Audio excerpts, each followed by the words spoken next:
আজি বহুৰী দশমী অনুষ্ঠানত মই আহি নিজক বহুত গৌৰৱ অনুভৱ কৰিছোঁ। আমাৰ এতিয়া সবৰে মনটো বেয়া, কাৰণ জুবিন দা আমাৰ মাজত নাই। তাৰ মাজত আমি এই অনুষ্ঠানটো কৰিব লগা হ'ল। ৰাৱণটোতো বধ কৰিব লাগে, কাৰণ সমাজৰ কাৰণে এটা মনত ভাল ভাৱটো আনাৰ কাৰণে সমাজত ৰাৱণটো বধ কৰিব লাগে।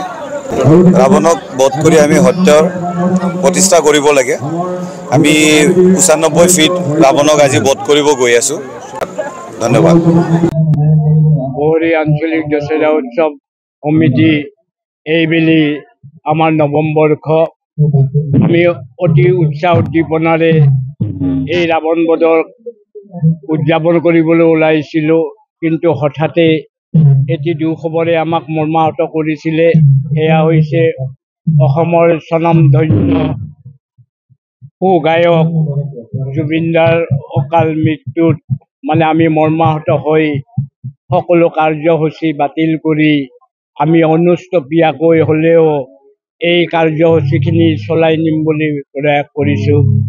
এইবেলি আমাৰ বহুৰী আঞ্চলিক দশেৰা উৎসৱৰ নৱম বৰ্ষ। আমাৰ যিটো ৰাৱণ প্ৰতিষ্ঠা কৰা হৈছে ইয়াত, এই ৰাৱণটো আমাৰ প্ৰায় ৮-১০ জন ল'ৰাই কঠোৰ পৰিশ্ৰম কৰি নিজ হাতেৰে এই মূৰ্তিটো ইয়াত এমাহ ধৰি এই মূৰ্তিটো তেওঁলোকে প্ৰতিষ্ঠা কৰি উলিয়াইছে। আমাৰ সদস্য প্ৰায় ৫০ জন, কিন্তু নানান কৰ্মব্যস্ততাৰ কাৰণে তেওঁলোকে যদিও ইয়াত সহযোগ কৰিব পৰা নাই। ১০ জনমান সদস্যই ওতঃপ্ৰোতভাৱে তেওঁলোকৰ ঘৰৰ কামো বাদ দি তেওঁলোকে এই মূৰ্তিটো ইয়াত প্ৰতিষ্ঠা কৰি উলিয়াইছে। আৰু এইবেলি আমাৰ নৱম বৰ্ষ। এইবাৰ ৮৩ ফুট হৈছে, ৮৩ ফুট উচ্চতাৰ এই ৰাৱণটো বনোৱা হৈছে। নামনি অসমৰ আমাৰ নামনি অসমত আমি ধৰিব পাৰোঁ যে এইটো এটা বৃহৎ উচ্চতাৰ ৰাৱণ মূৰ্তি বুলি আমি দাবী কৰিব পাৰোঁ। আৰু এইটোৱে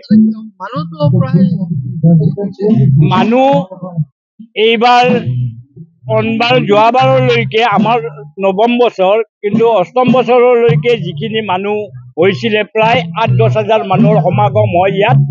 কিন্তু যিহেতুকে জুবিন দাৰ অকাল মৃত্যুত গোটেইখিনি মানুহ শোকত ম্ৰিয়মান হৈ আছে। এতিয়ালৈকে কোনো মানুহে এতিয়ালৈকে কোনো কাৰ্যসূচীতে অংশগ্ৰহণ কৰিবৰ কাৰণে তেওঁলোকে অকণমান হ'লেও দ্বিধাবোধ কৰিছে, কাৰণ সকলোৰে এতিয়াও জুবিন দা জীয়াই আছে আৰু জীয়াই থাকিব।